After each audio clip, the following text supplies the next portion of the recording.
हाँ जी गाइस, एक और संडे एंड संडे के साथ आता है सरकास्टिक संडे। बहुत सारी इंटरेस्टिंग अपडेट्स आपके लिए फिर से लेके आ गया हूं टेल्को एंड टेक की। टेक के लिए आए हो तो टाइम स्टैम्प ये रहा, टेल्को के लिए आए हो तो पहली अपडेट आती है इंडियन गवर्नमेंट की तरफ से। गवर्नमेंट ने इंडो पाक बॉर्डर्स के पास टेलीकॉम कंपनीज को एक इमरजेंसी प्रोटोकॉल एक्टिवेट करने को बोल दिया है। कहने का मतलब ये कि सारी ही टेलीकॉम कंपनीज को ये बोला गया है कि बॉर्डर के पास जो भी सिचुएशंस बन रही हैं, टेंशंस बन रही हैं, टेलीकॉम नेटवर्क डाउन नहीं होना चाहिए, तो अपनी पूरी प्रिपरेशन करके रखे। क्योंकि जितने भी 5G वाले टावर्स होते हैं या 4G टावर्स होते हैं, उनको बैकअप के लिए डीजल या फिर अदर बैकअप इक्विपमेंट्स रखने पड़ते हैं। तो उसके लिए एक स्पेशल यहाँ पे एडवाइजरी गई है सारी ही टेलीकॉम कंपनीज को कि भाई अपना बैकअप प्रॉपर बना के चलना, किसी भी हाल में कोई भी सिचुएशन हो, टेलीकॉम सर्विसेज पब्लिक के लिए डाउन नहीं होनी चाहिए। सिर्फ यही नहीं, ये भी बोला गया कि इंटरनेशनल बॉर्डर से 100 किलोमीटर अंदर तक जितने भी टॉवर्स लगे हुए हैं उन सबको full capacity and full power पे चलाना है, ताकि अगर लाइट चली भी जाए तो बैकअप को यूज करके वो टॉवर्स रनिंग रहे। बेसिकली गवर्नमेंट सीधा सीधा ये चाहती है, कोई भी सिक्योरिटी या फिर लाइट वगैरह अगर चली जाती है किसी भी तरीके से, तो कॉमन मैन एंड पुलिस के बीच में कम्युनिकेशन जो है वो ब्रेक नहीं होना चाहिए, या फिर कोई भी सिक्योरिटी रीजन से किसी भी तरीके का कम्युनिकेशन बेसिकली ब्रेक ना हो। अगली अपडेट आती है एयरटेल की तरफ से, एंड एयरटेल ने अपने 300 रुपए के नीचे के 4 प्लान्स को रीआइटरेट कर दिया है या रीलॉन्च कर दिया है, कह सकते हैं। 199, 219, 249 एंड 299। अब बेसिकली इनके पोर्टफोलियो में चीपेस्ट प्लान जो है वो 199 का हो गया है, जिससे आप अपनी सिम को चालू रख सकते हो, मैसेजेस आ सकते हैं और आप 28 दिन तक 2 GB डेटा यूज कर पाओगे। वैसे ये जो 199 वाला प्लान है ये पहले 179 का था, तो यहाँ पे थोड़ा सा चेंजिंग कर दिया, तो पुरानी टॉफी आपको नए रैपर में चिपका दी जा रही है। लेकिन नया नाम ज्यादा दाम समझ से बाहर है। यार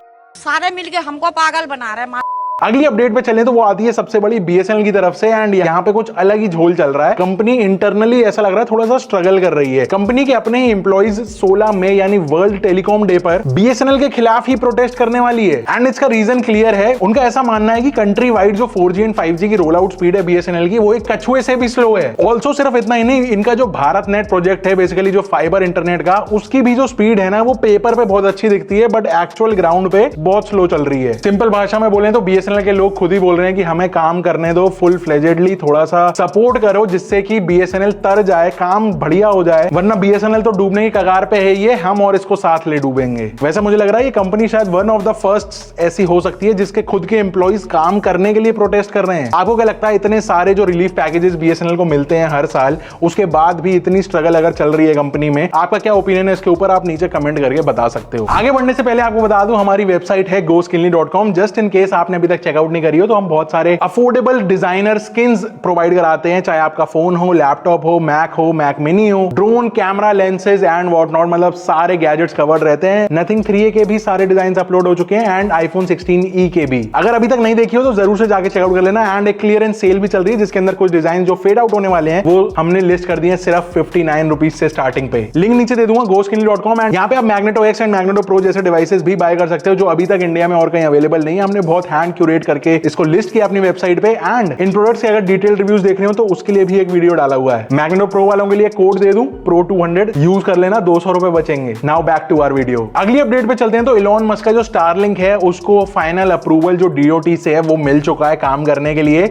अब बस एक सुपर फाइनल अप्रूवल रह गया है, वो इन स्पेस से मिलेगा। जो हमारे स्पेस को यूज करके वो जितना भी अपनी सैटेलाइट्स के थ्रू यहाँ पे इंटरनेट पहुंचाना चाहते हैं, उनका एक अप्रूवल मिलेगा। उसके बाद ये फाइनली तैयार हो जाएंगे इंडिया के अंदर अपनी सर्विसेज डिलीवर करने के लिए। हमने लास्ट वीडियोस के अंदर बताया था कि ये इन्होंने जियो और एयरटेल के साथ पार्टनरशिप करी है, एंड स्पेक्ट्रम एलोकेशन और ट्राई के कुछ रूल्स फाइनल होते ही स्टारलिंक भी फाइनली अब मैदान में उतर जाएगा। ये करते करते हमें 3 से 4 साल हो गए कि स्टारलिंक आ रहा है, लेकिन अब फाइनली आ ही गया। तो स्टारलिंक आ जाए तो कितने लोग पहाड़ों पे शिफ्ट होकर व्लॉगिंग करने का सोच रहे हैं, लाइक कर देना। फाइनल टेल्को अपडेट आती है वी की तरफ से। वी ने 5G के ट्रायल्स अपने शुरू कर दिए दिल्ली के अंदर। मैं अभी हूं नोएडा में, एंड यहाँ पे जो सेंट्रल नोएडा है अराउंड सेक्टर 52, वहां पे ऑलरेडी 5G वी का चल भी रहा है। मुंबई, चंडीगढ़ एंड पटना के बाद अब कुछ यूजर्स को दिल्ली में भी वी के 5G सिग्नल्स मिल रहे हैं। मैंने एक सिम बैकअप में रखी हुई है, जैसे ही मेरे रीजन यानी नोएडा के अंदर ये वी के कुछ 5G के नए अपडेट्स आएंगे तो मैं उसके ऊपर भी वीडियो बना के डाल दूंगा। स्पीड टेस्ट के हिसाब से CP यानी कैनॉट प्लेस एरिया में डाउनलोड स्पीड आ रही है 75 Mbps एंड अपलोड आ रही है 11 Mbps। सुनने में थोड़ा 4G जैसा लग रहा है, बट सिग्नल ये 5G वाला है। लेकिन एटलीस्ट चलो वी की शुरुआत तो हुई। कहां ये इतना लैग कर रहे थे बाकी दोनों ऑपरेटर से, एंड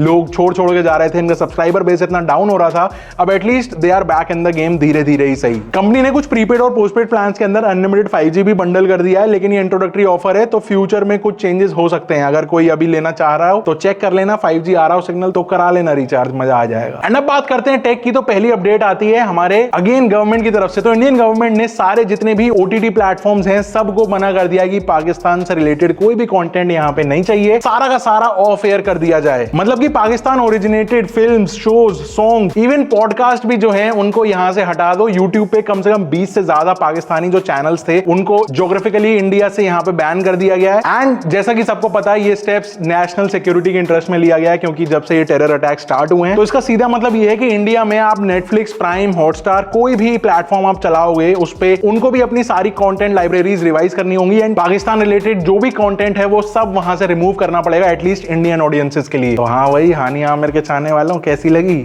दूसरी अपडेट टेक की काफी इंटरेस्टिंग है। एयरटेल के जो सुनील भारती मित्तल हैं उन्होंने हायर कंपनी के अंदर 49% की इक्विटी ले ली है। मतलब क्या एयरटेल अब होम अप्लायंसेस की कैटेगरी में एंटर करने वाला है। अभी तक हम देखते हैं इंडियन मार्केट के अंदर हायर मल्टीपल अलग अलग कैटेगरीज के अंदर काम करती है, जैसे कि एसीज, वॉशिंग मशीन्स, रेफ्रिजरेटर। तो अब एयरटेल एक टेलीकॉम ऑपरेटर है एंड उन्होंने एक इस होम अप्लायंस की कंपनी के अंदर 49% स्टेक ले लिया है। तो ये क्या हमको दिखा रहा है? क्या एयरटेल ब्रांडेड कुछ अलग डील्स आने वाली है आगे चल के, पूरा घर सजा के दे देंगे, बस कनेक्शन ले लो, या मे बी एक नई ब्रांडिंग कंपनी, या मे बी कुछ और नए प्लान्स हैं? आपको क्या लगता है यहाँ पे क्या गेम खेल सकता है एयरटेल? यहाँ पे एक होम अप्लायंसेस कंपनी के अंदर इतना बड़ा स्टेक लेके क्या करना चाह रही है ये बड़ी बड़ी कंपनीज? क्या लगता है नीचे कमेंट करके बताना। वैसे ऐसा नहीं है कि इस एयरटेल ने फुल फ्लेजेडली अकेले हाथ से 49% ले लिया है, बल्कि एक कंपनी है इक्विटी फर्म जिसका नाम है वॉरबर्ग पिनकस, उसके साथ पार्टनरशिप करी है एंड अगर सब कुछ सही चला तो अगले कुछ हफ्तों में फाइनल जो अग्रीमेंट है वो भी साइन हो जाएगा। वैसे ही बता दूं हायर कंपनी इंडियन सब्सिडरी अलग है एंड ये जायंट है चाइना का। तो ऐसा नहीं है कि चाइना की जो मेन फर्म है उसके अंदर 49% लिए, सिर्फ इंडियन मार्केट का जो बिजनेस संभालती है कंपनी सिर्फ उसके 49% की बात हो रही है। आपका क्या एक्सपीरियंस है हायर कंपनी के साथ? कमेंट करके बता सकते हो। अगली अपडेट पे चलते हैं, तो ये आती है लावा एंड HMD ग्लोबल की तरफ से। इंडियन ब्रांड है लावा एंड HMD ग्लोबल अपना नोकिया वाले हो गए। तो बेसिकली इनकी तरफ से एक नया प्रोडक्ट मार्केट में आने वाला है, एक ऐसा फीचर फोन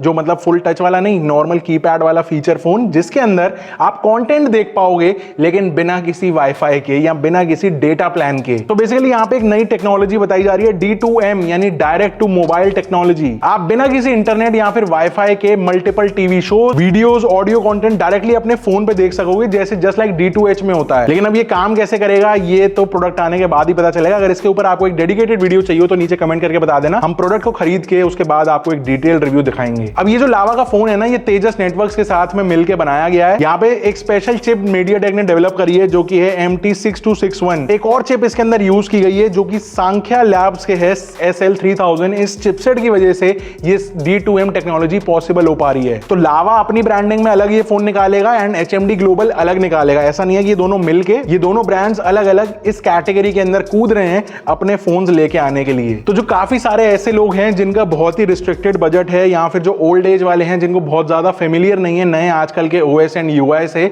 उनके लिए शायद ये टारगेटिंग की जाएगी। और कौन इसके पोटेंशियल बायर्स हो सकते हैं ये आप ज्यादा बेहतर बता सकते हो, तो कमेंट बॉक्स खुला हुआ है। अगली अपडेट एक बहुत ही जबरदस्त टेक अपडेट है जो कि आती है एक space related Spanish tech company GMV की तरफ से। इन्होंने एक अपना नया, जैसे गूगल मैप्स अर्थ के लिए है ना, इसी तरीके से इन्होंने मून के लिए एक नेविगेशन सिस्टम बना दिया जिसका नाम रखा है लूपिन। तो अब इसका जो असली फायदा है वो होगा स्पेस मिशंस में या फिर मून पे एस्ट्रोनॉट्स या रोवर को अर्थ से डायरेक्ट कांटेक्ट करने की नीड नहीं पड़ेगी। ये रियल टाइम में वो लोग अपनी लोकेशन देख पाएंगे कि मैं लैंड कहां पे हुआ था एंड मैं अभी कहां पर हूं। जस्ट लाइक डायरेक्शन का नेविगेशन होता है ना मैप्स पे, उसी तरीके से बस ये मून पे होगा। ये सिस्टम लूनर सैटेलाइट्स के सिग्नल से काम करेगा एंड फ्यूचर के मून मिशंस, माइनिंग और इवन मार्स मिशंस के लिए भी काफी इंटरेस्टिंग रहेगा। जो इसकी टेस्टिंग है वो स्पेन के कैनरी आइलैंड्स पे की गई है, जिसका जो पूरा टेरेन है वो कुछ कुछ मून जैसा ही है। तो शायद कुछ बढ़िया यहाँ पे निकल के आए आने वाले कुछ सालों में स्पेस टेक के अंदर। आज की जो फाइनल टेक अपडेट है वो आती है कुछ लीक से। सो बेसिकली सैमसंग का S25 Edge यहाँ पे आने वाला है बहुत जल्दी एंड ऐसा कहा जा रहा है कि ये सैमसंग गैलेक्सी S25 Edge दुनिया का पहला ऐसा स्मार्टफोन होगा जिसके अंदर कॉर्निंग गोरिल्ला ग्लास सिरेमिक 2 लग के आएगा। बेसिकली ये और ज्यादा scratch resistant and break resistant हो जाएगा ग्लास, बिना किसी भी डिस्प्ले की क्वालिटी को सैक्रिफाइस किए हुए। वैसे इस फोन का डिजाइन काफी स्लिम होगा, 5.8 mm थिकनेस बताई जा रही है, जस्ट लाइक मतलब आईफोन एयर की भी बहुत बातें चल रही है ना मार्केट में कि सबसे पतला आईफोन इस बार एयर वाला निकल के आएगा। तो ये सैमसंग शायद उसकी तैयारी ऑलरेडी पहले से ही करके बैठा हुआ है। बाकी ये कुछ एक्सपेक्टेड फीचर्स में 6.7 इंच इंच का एमोलेड डिस्प्ले रहेगा, 200 मेगापिक्सल का कैमरा, स्नैपड्रैगन 8 एलीट प्रोसेसर है और 4000 mAh की बैटरी। इसका ग्लोबल लॉन्च 13 मई को होने वाला है, मतलब जस्ट कुछ 1-2 दिन ही बचे हैं। एंड इंडिया में सुबह 5:30 बजे आप इसको लाइव स्ट्रीम देख पाओगे। तो बताओ फिर सुबह 5:30 बजे उठ के सैमसंग लवर्स तो डेफिनेटली देखेंगे, लेकिन बाकी सब लोग देखेंगे या फिर सीधा खरीदेंगे। इस वीडियो में इतना ही कुछ था। आई होप आपको मजा आया। अगर आया हो तो वीडियो को लाइक कर देना एंड डोंट फॉरगेट चेकआउट कर लेना GoSkinly.com। बहुत सारे इंटरेस्टिंग नए डिजाइन वहां पे अपलोड हो चुके हैं, आपके phones, laptops, Mac minis and what not. मतलब सारे गैजेट्स कवर्ड हैं अफोर्डेबल प्राइस के अंदर, बेस्ट क्वालिटी स्किन्स के। I will see you in the next one. Till then stay safe, stay sarcastic, see ya and goodbye।